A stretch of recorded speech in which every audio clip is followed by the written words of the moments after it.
श्रीलक्ष्मी हृदयस्तोत्रम्।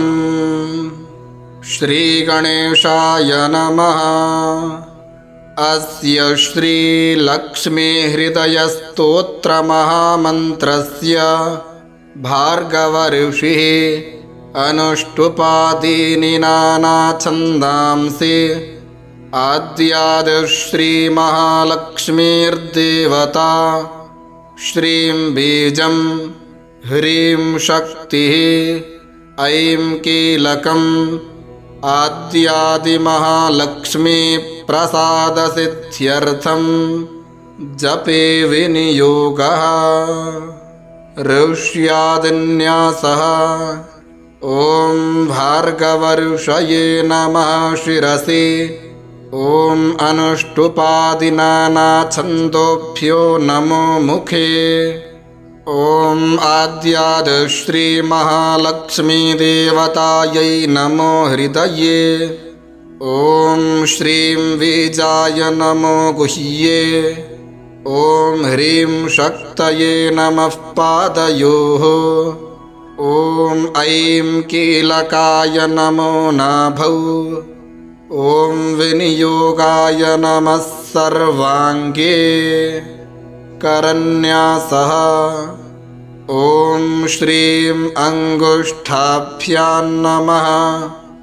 ॐ ह्रीं तर्जनीभ्यां नमः। ॐ ऐं मध्यमाभ्यां नमः। ॐ श्रीं अनामिकाभ्यां नमः। ॐ ह्रीं कनिष्ठिकाभ्यां नमः। ॐ ऐं करतलकरपृष्ठाभ्यां नमः। अङ्गन्यासः।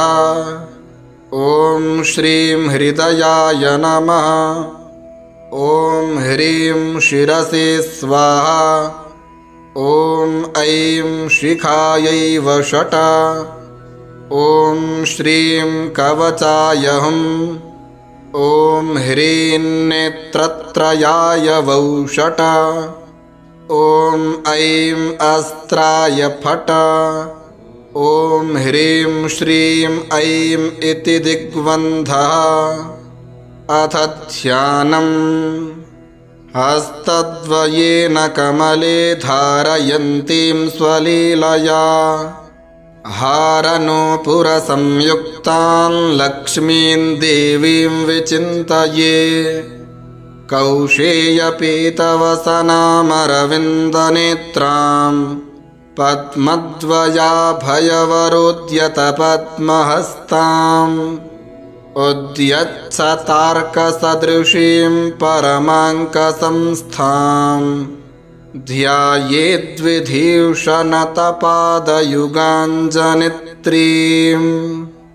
पीतवस्त्रां सुवर्णाङ्गीं पद्महस्तद्वयान्वितां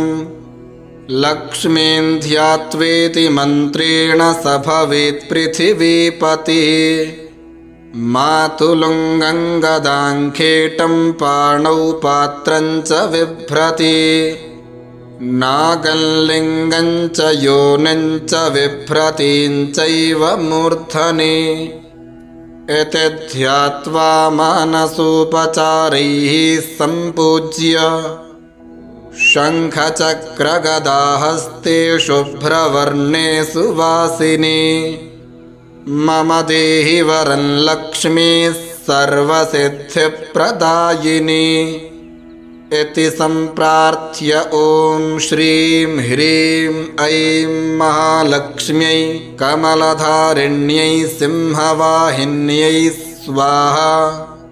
इति मन्त्रं जप्त्वा पुनः पूर्ववद्धृदयादिषणङ्गन्यासं कृत्वा स्तोत्रं पठेत्। स्तोत्रम्। वन्दे लक्ष्मीं परमशिवमयीं शुद्धजाम्बूनदाभां तेजोरूपां कनकवसनां सर्वभूषोज्ज्वलाङ्गीं बीजापूरं कनककलशं हेमपद्मं दधाना मात्यां शक्तिं सकलजननीं विष्णुवामाङ्कसंस्थाम् श्रीमत्सौभाग्यजननीं स्तौमि लक्ष्मीं सनातनीं सर्वकामफलावाप्तिसाधनैकसुखावहाम् स्मरामि नित्यं देवीश त्वया प्रेरितमानसः त्वदाज्ञां शिरसा धृत्वा भजामि परमेश्वरीं समस्तसम्पत्सुखदां महाश्रियं समस्तसौभाग्यकरीं महाश्रियं समस्तकल्याणकरीं महाश्रियं भजाम्यहं ज्ञानकरीं महाश्रियं विज्ञानसम्पत्सुखदां सनातनीं विचित्रवाग्भूतिकरीं मनोहराम् अनन्तसम्मोदसुखप्रदायिनीं नमाम्यहं भूतिकरीं हरिप्रियाम् समस्तभूतान्तरसंस्थिता त्वं समस्तभोक्तृश्वरि विश्वरूपे तन्नास्ति यत्त्वद्व्यतिरिक्तवस्तु त्वत्पादपद्मं प्रणमाम्यहं श्रीः दारिद्र्यदुःखौघतपोपहन्त्री त्वत्पादपद्मं मयि सन्निधत्स्व दीनार्तिविच्छेदनहेतुभूतैः कृपाकटाक्षैरभिषिञ्च मां श्रीः अम्ब प्रसीद करुणासुधयार्द्रदृष्ट्या मां त्वत्कृपाद्रविणगेहमिमं कुरुष्व आलोकय प्रणतहृद्गतशोकहन्त्री त्वत्पादपद्मयुगलं प्रणमाम्यहं श्रीः शान्त्यै नमोऽस्तु शरणागतरक्षणायै कान्त्यै नमोऽस्तु कमनीयगुणाश्रयायै क्षान्त्यै नमोऽस्तु दुरितक्षयकारणायै दात्र्यै नमोऽस्तु धनधान्यसमृद्धिदायै शक्त्यै नमोऽस्तु शशिशेखरसंस्तुतायै रत्यै नमोऽस्तु रजनीकरसोदरायै भक्त्यै नमोऽस्तु भवसागरतारकायै मत्यै नमोऽस्तु मधुसूदनवल्लभायै लक्ष्म्यै नमोऽस्तु शुभलक्षणलक्षितायै सिद्ध्यै नमोऽस्तु शिवसिद्धसुपूजितायै धृत्यै नमोऽस्त्वमिति दुर्गतिभञ्जनायै गत्यै नमोऽस्तु वरसद्गतिदायिकायै देव्यै नमोऽस्तु दिवि देवगणार्चितायै भूत्यै नमोऽस्तु भुवनार्तिविनाशनायै धात्र्यै नमोऽस्तु धरणीधरवल्लभायै पुष्ट्यै नमोऽस्तु पुरुषोत्तमवल्लभायै स्तुतिव्रदारिद्र्यविदुःखहन्त्र्यै नमोऽस्तु ते सर्वभयापहन्त्र्यै श्रीविष्णुवक्षस्थलसंस्थितायै नमो नमः सर्वविभूतिदायै जयतु जयतु लक्ष्मीर्लक्ष्मणालङ्कृताङ्गी जयतु जयतु पद्मा पद्मसत्माभिवन्द्या जयतु जयतु विद्या विष्णुवामाङ्कसंस्था जयतु जयतु सम्यक् सर्वसम्पत्करी श्रीः जयतु जयतु देवी देवसङ्घाभिपूज्या जयतु जयतु भद्रा भार्गवी भाग्यरूपा जयतु जयतु नित्या निर्मलज्ञानवेद्या जयतु जयतु सत्या सर्वभूतान्तरस्था जयतु जयतु रम्या रत्नगर्भान्तरस्था जयतु जयतु शुद्धा शुद्धजाम्बूनदाभा जयतु जयतु कान्ता कान्तिमद्भासिताङ्गी जयतु जयतु शान्ता शीघ्रमागच्छ सौम्ये यस्याः कलायाः कमलोद्भवद्या रुद्राश्च शक्रप्रमुखाश्च देवाः जीवन्ति सर्वेऽपि सशक्तयस्ते प्रभुत्वमाप्ताः परमायुषस्ते लिलेखनिटिले विधिर्ममलिपिं विसृज्यान्तरम् त्वया विलिखितव्यमेतदिति तत्फलप्राप्तये तदन्तरफले स्फुटं कमलवासिने श्रीरिमां समर्पय समुद्रिकां सकलभाग्यसंसूचिकां कलयाते यथा देवि जीवन्ति सचराचरा तथा सम्पत्करे लक्ष्मी सर्वदा सम्प्रसीद मे यथा विष्णुर्ध्रुवे नित्यं स्वकलां सन्न्यवेशयत तथैव स्वकलां लक्ष्मीमयि सम्यक् समर्पय सर्वसौख्यप्रदे देवि भक्तानामभयप्रदे अचलां कुरु यत्नेन कलां मयि निवेशितां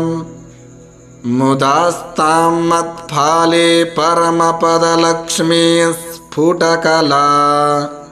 सदा वैकुण्ठश्रीर्निवसतु कला मे नयनयोः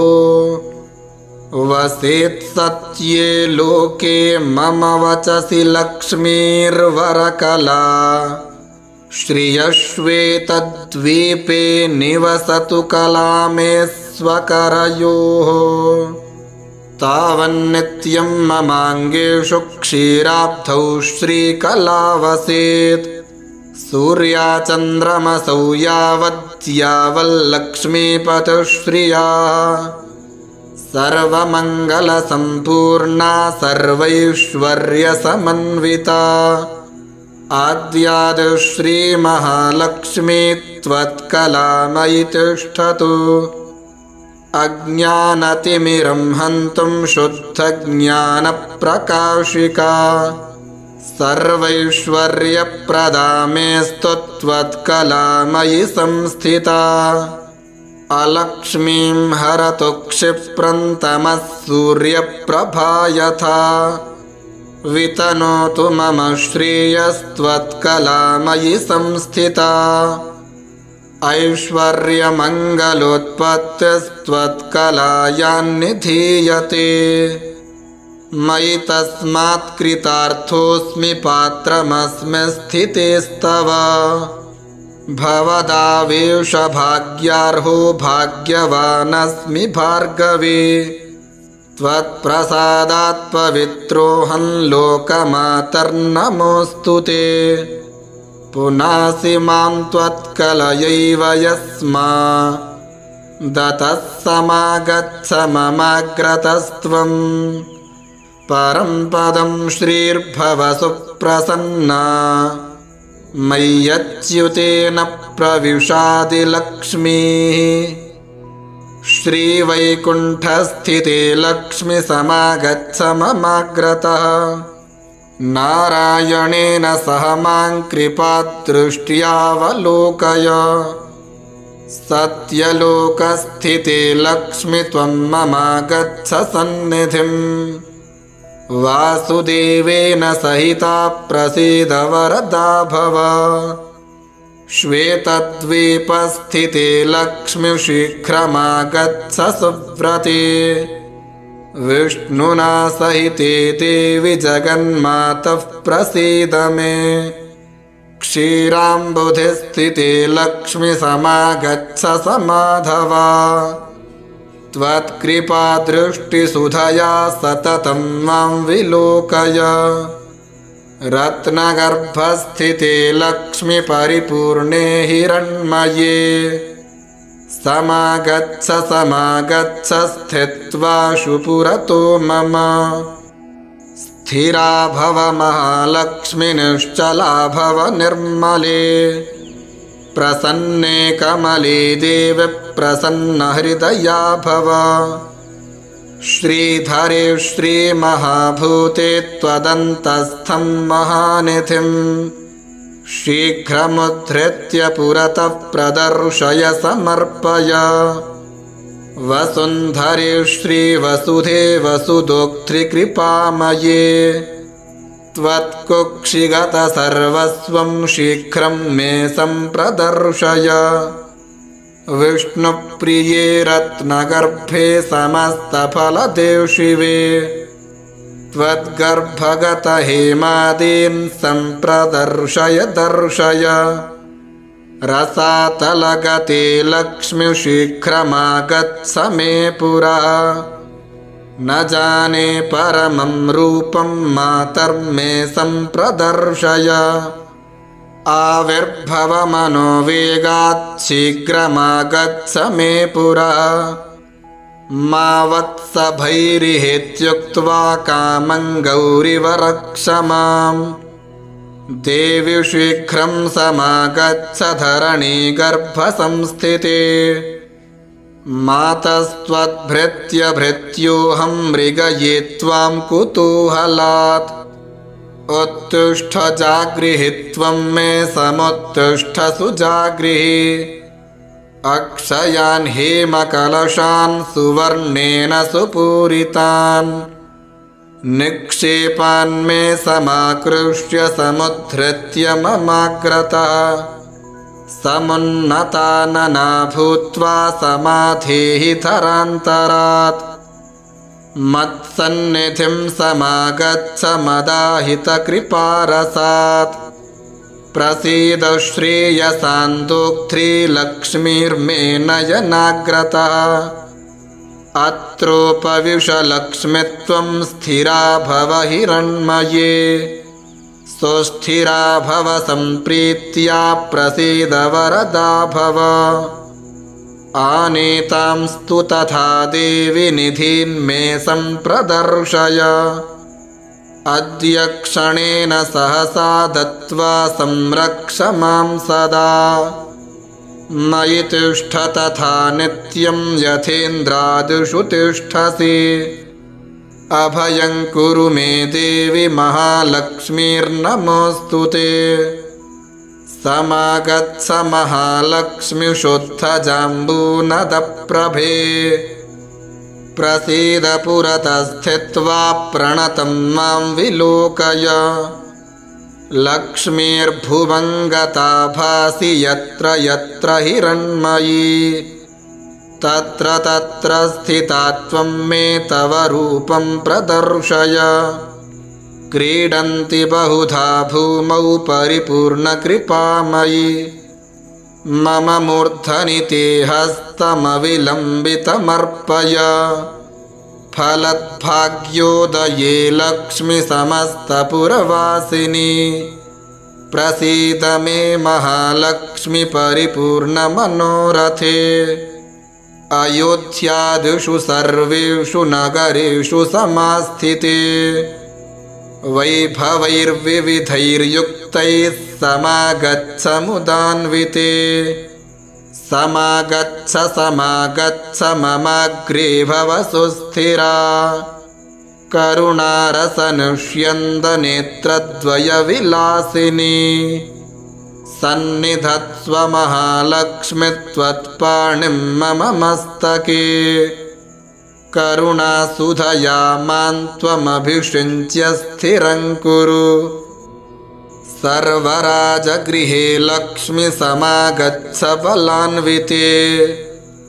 स्थित्वाशु पुरतो मेद्यप्रसादेनाभयं कुरु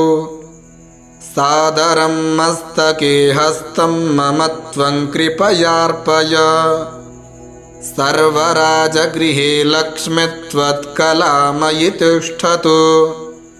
आद्याद् श्रीमहालक्ष्मी विष्णुवामाङ्कसंस्थिते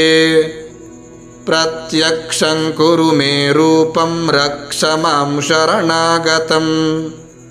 प्रसीद मे महालक्ष्मी सुप्रसीद महाशिवे अचलां भव सम्प्रीत्या सुस्थिरा भव मद्गृहे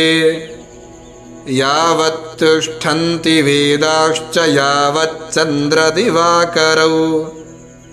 यावद्विष्णुश्च यावत्त्वं तावत् कुरु कृपां मयि चान्द्रिकला यथा शुक्ले वर्धते सा दिने दिने तथा दयाते मय्येव वर्धतामभिवर्धताम् यथा वैकुण्ठनगरे यथा वै क्षीरसागरे तथा मद्भवने तिष्ठ स्थिरं श्रीविष्णुना सह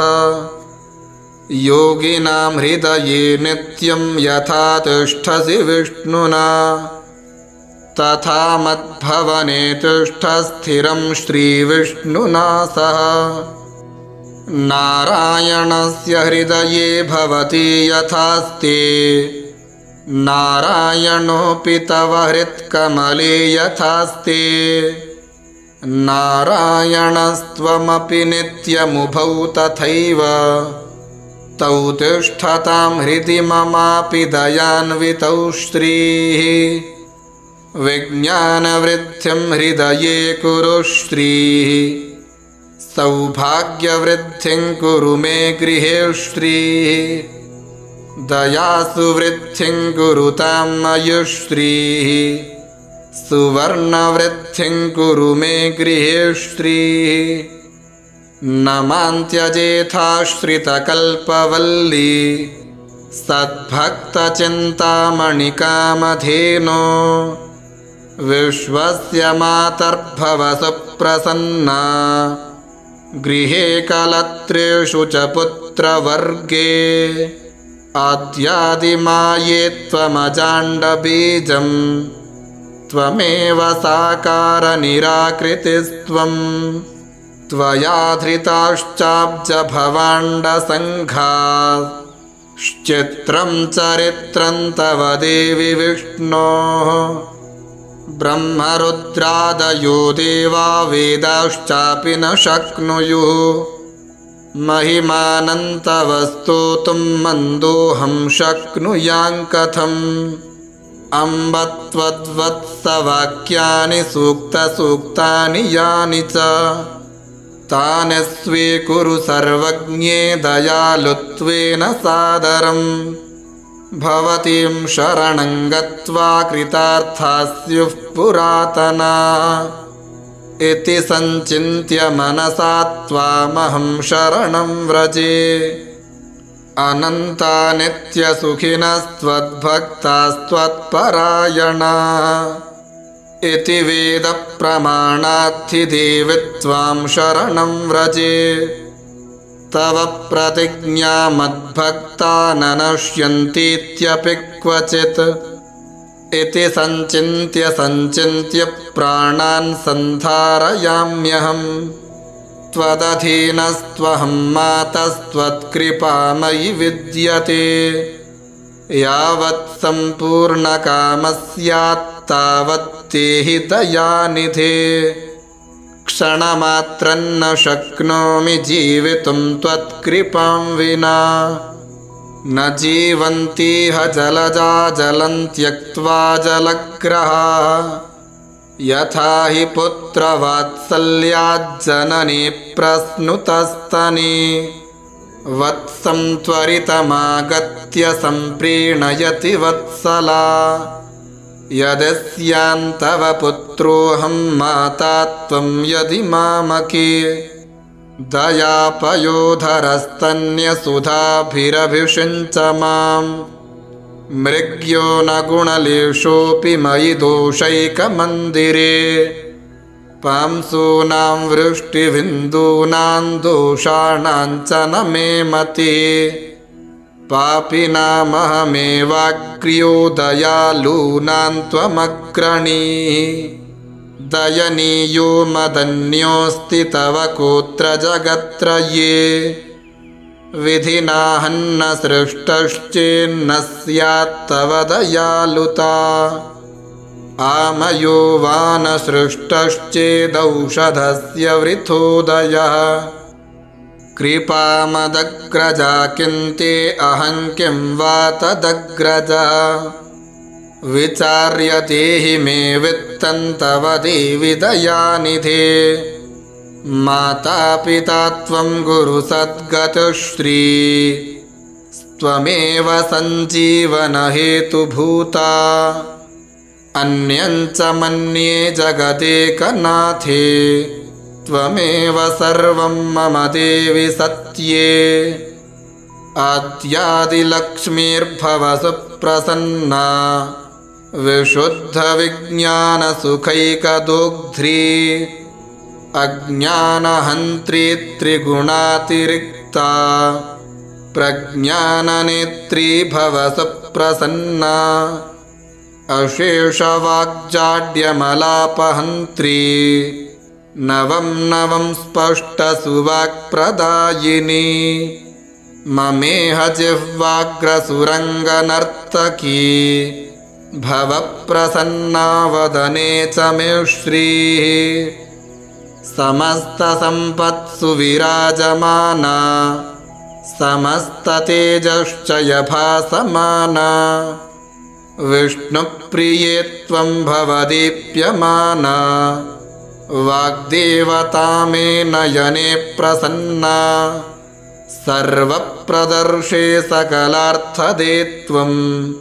प्रभासु लावण्यदया प्रदोग्ध्री सुवर्णदे त्वं सुमुखे भव श्रीर्हिरण्मयी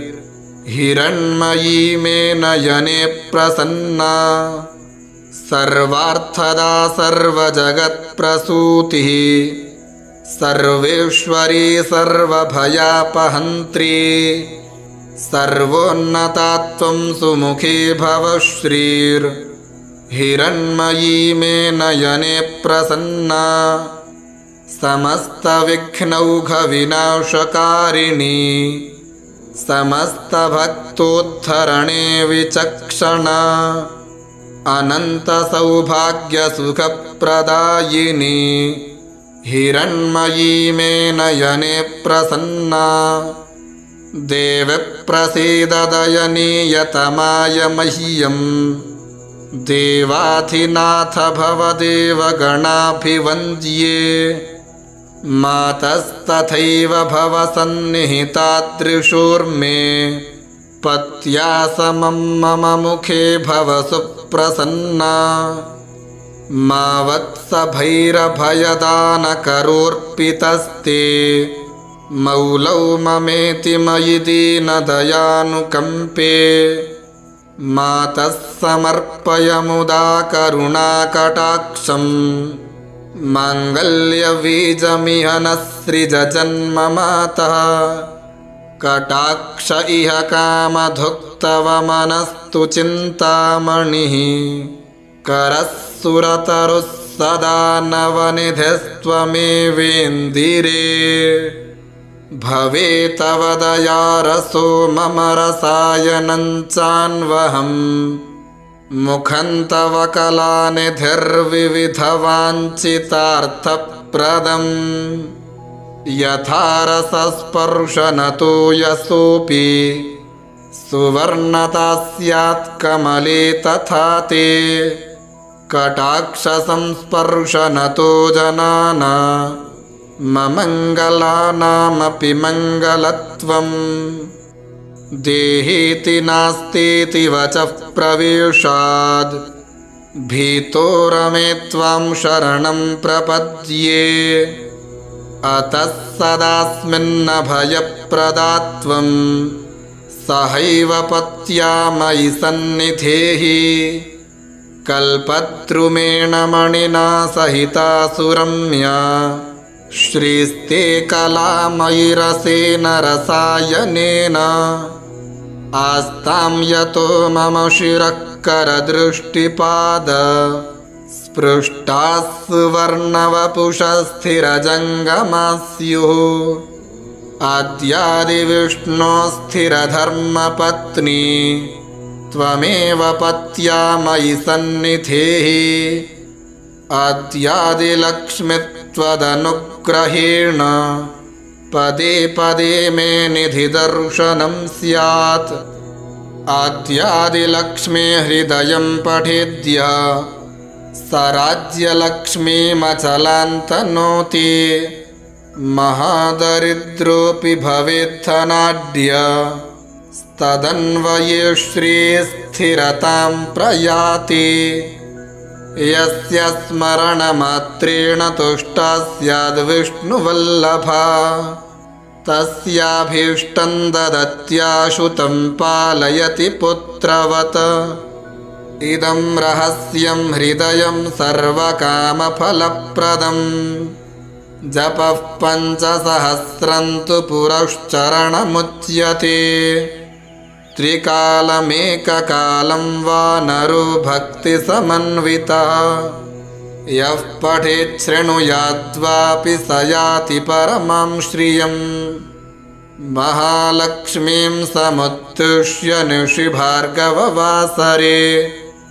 इदं श्रीहृदयं जप्त्वा 5 वारं धनी भवेत्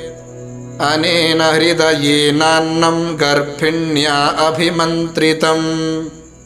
ददाति तत्कुले पुत्रो जायते श्रीपतिः स्वयं नरेण वाथवा नार्या लक्ष्मी हृदयमन्त्रिते जले पीते च तद्वंशे मन्दभाग्यो न जायते य आश्विने मासि च शुक्लपक्षे रमोत्सवे सन्निहिते सुभक्त्या पठेत्तथैकोत्तरवारवृद्ध्या लभेत् स सौवर्णमयीं सुवृष्टिं य एकभक्तोऽन्वहमेकवर्षं विशुद्धधीः 70 वारजापि समन्दभाग्योऽपि रमाकटाक्षाद् भवेत् सहस्राक्षशताधिकश्रीः श्रीशाङ्घ्रिभक्तिं हरिदासदास्यं प्रसन्नमन्त्रार्थदृढैकनिष्ठां गुरोस्मृतिं निर्मलबोधबुद्धिं प्रदेहि मातः परमं पदं श्रीः पृथ्वीपतित्वं पुरुषोत्तमत्वं विभूतिवासं विविधार्थसिद्धिं सम्पूर्णकीर्तिं बहुवर्षभोगं प्रदेहि मे लक्ष्मी पुनः पुनस्त्वं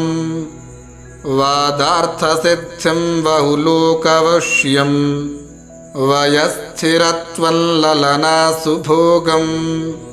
पौत्रादिलब्धिं सकलार्थसिद्धिं